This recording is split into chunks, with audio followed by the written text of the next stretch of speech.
The journey of discovery. Reading buzz.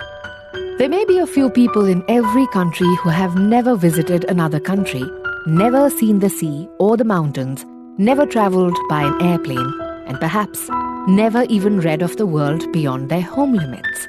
In today's world, there are exceptions, but in ancient times, most people in all countries of the world lived stationary lives. Each tribe believed in its own space to be the habitable world, and the rest was supposed to be the kingdom of evil spirits.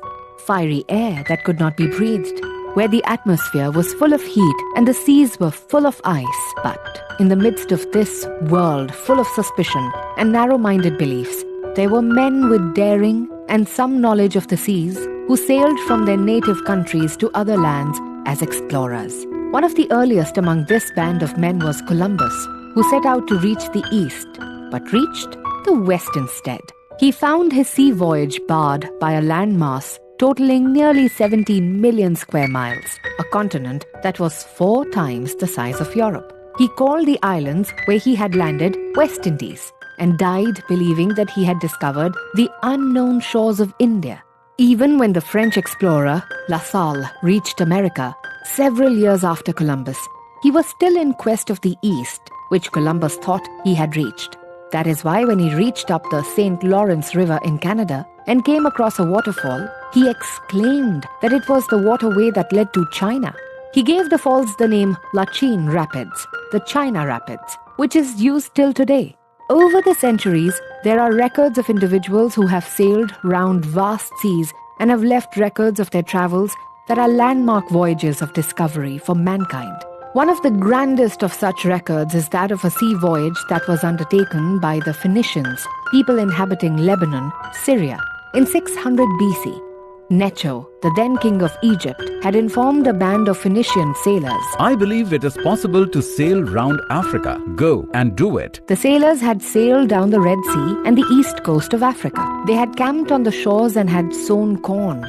They waited till the corn was harvested before continuing their voyage. They sailed round the Cape of Good Hope to the west coast of Africa. They had noticed that while the sun rose from their left side at the start of their voyage, it was now seen to be rising from the west. They took 3 years to complete the voyage, and what they had discovered was a complete sea route round the African continent. Similarly, it was the love of travel that gripped a 13-year-old boy from Venice, Marco Polo, whose travel accounts introduced the existence of China and the East to the Europeans of his time. He had set out on his voyage to China with his father and uncle as a boy of 15, and had to travel over mountains and scorching deserts, through hot and arid lands, and also through places that were freezing cold.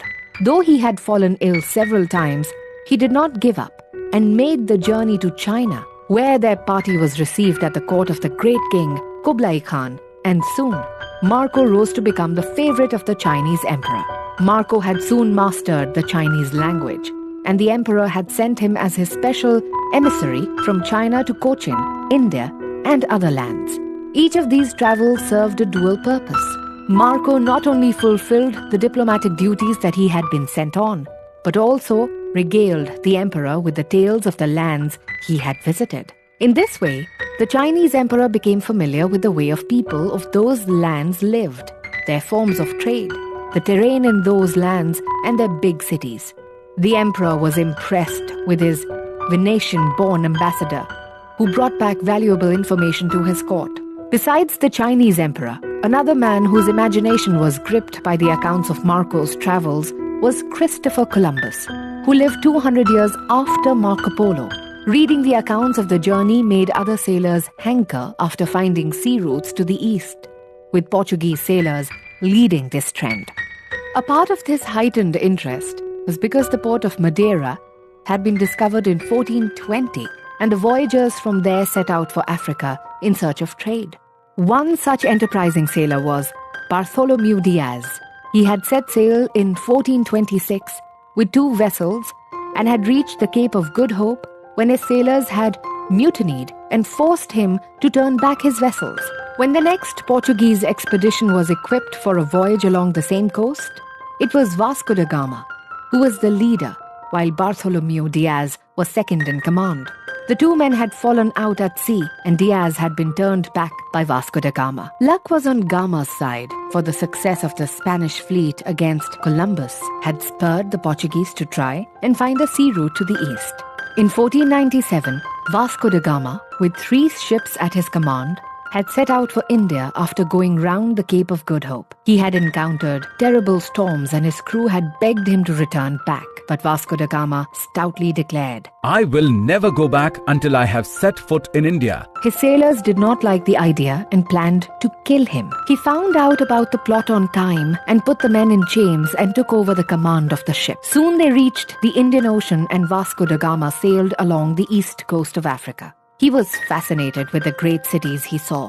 At one of these cities, he was able to find a sailor who knew the route to India and was willing to pilot his ship safely to India. This man guided Vasco da Gama and his men and brought them safely to Calicut on the coast of Kerala.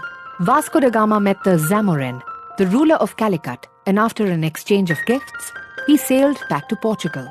More importantly, Vasco da Gama had discovered the sea route to India from Europe and opened up the spice trade between the two countries.